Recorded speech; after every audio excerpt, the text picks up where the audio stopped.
If you grew up booting up a machine that looked like this, typing commands into an MS-DOS prompt just to play a video game, you know the legend.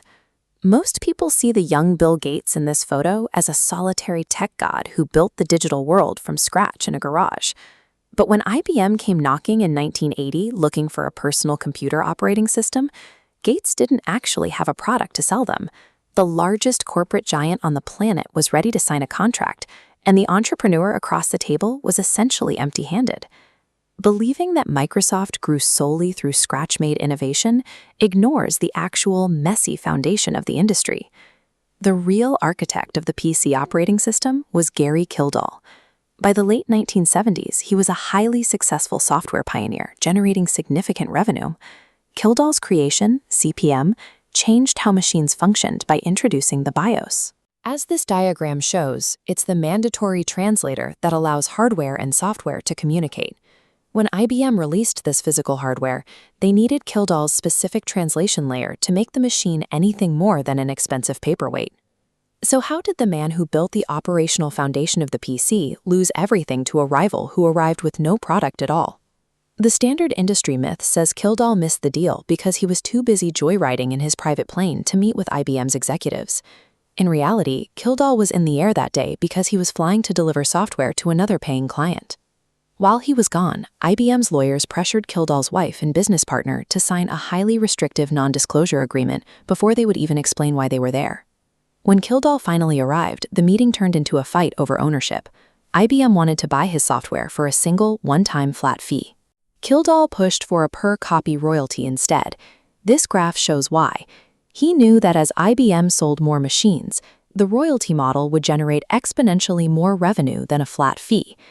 IBM refused to pay a royalty for every machine sold and walked away from the deal. The deal died because of a fundamental disagreement over royalty percentages and contract leverage, leaving the aviation story as a convenient cover.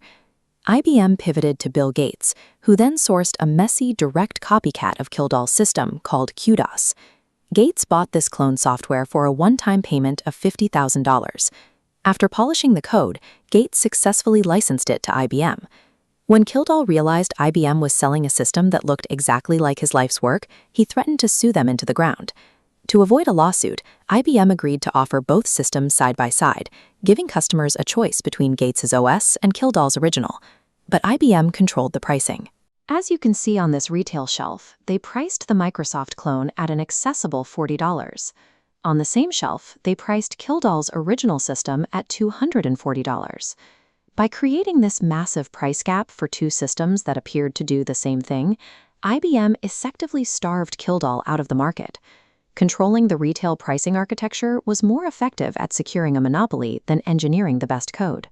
That $50,000 clone became the global standard for the IBM PC, establishing the software architecture that would govern almost every personal computer for the next 4 decades.